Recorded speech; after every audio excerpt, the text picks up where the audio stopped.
Happy Research Day to each and everyone. Bayuin National High School was established in 1997. From its humble beginning 22 years ago, much have been proven and achieved. However, clinging to the saying, in the road to excellence, I know no finish line. This quantitative study titled School-Based Management in the Institutional Performance of Bayuin National High School, Basis for a School Improvement Plan was conceptualized due to the fluctuating school performance in terms of some indicators such as cohort survival rate with a mean percentage of 88% in the year 2013 down to 74% in 2017 and with a promotion rating of 91% in 2014 which decreased to 77% in 2017 and with an increasing dropout rate. The researchers of this study determined the effectiveness of school-based management as basis for enhanced school improvement plan to improve the institutional performance in Bayuin National High School.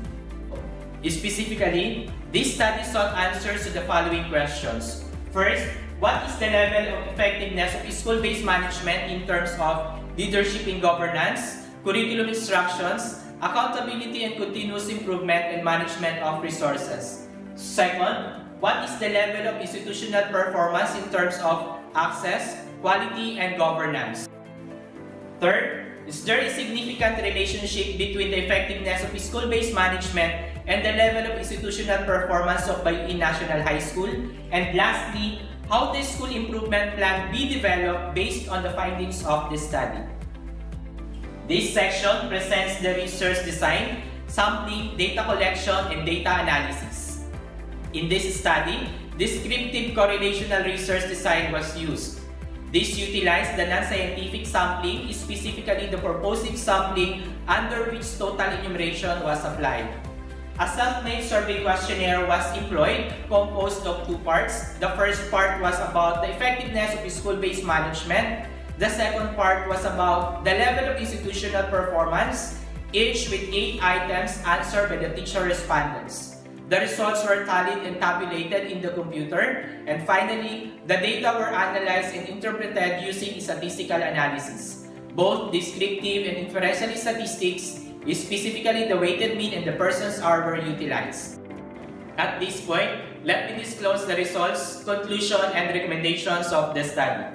For question number 1, results revealed that the level of effectiveness of school-based management in terms of leadership and governance, curriculum instructions, accountability and continuous improvement, and management of resources are all very good as revealed by the mean scores of 4.28, 4.08, 4.42, and 4.40 respectively.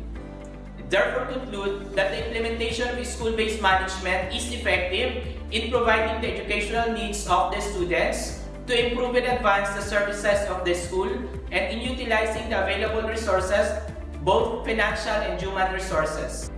For question number 2, results displayed that the level of institutional performance is excellent in governance as revealed by its mean of 4.68. However, the school is very good in terms of access and quality as denoted by its mean scores of 3.91 and 3.64 respectively. To wrap up, the strength of Bayuin National High School is its governance but it still performs well in access and quality. For question number 3, results disclose that leadership in governance and curriculum instructions have significant relationship between the variables. Adversely, accountability and continuous improvement and management of resources showed insignificant with the level of institutional performance. Surprisingly, in terms of quality, only curriculum instruction revealed insignificant with institutional performance. Positively, in terms of governance, the 4 indicators showed moderate to high significant relationship between the variables. For the conclusion, accountability and continuous improvement, management of resources, and curriculum instructions do not affect the institutional performance in terms of access and quality, while all the 4 indicators in school-based management entirely affect the governance under institutional performance. In the light of the foregoing conclusion, the following recommendations were drawn. First, Bayuin National High School has to maintain and sustain all their programs and projects to continuously provide quality education and to better serve its community. Second, The school needs to implement programs and projects that would address students' interests and diversity. Third, the school has to institutionalize all existing school-initiated programs and projects that contribute positively to the institutional performance.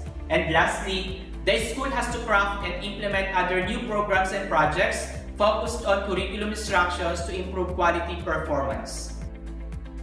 The following are the programs and projects and innovations developed and implemented based on the recommendations of the study to enhance the institutional performance of Bayuin National High School.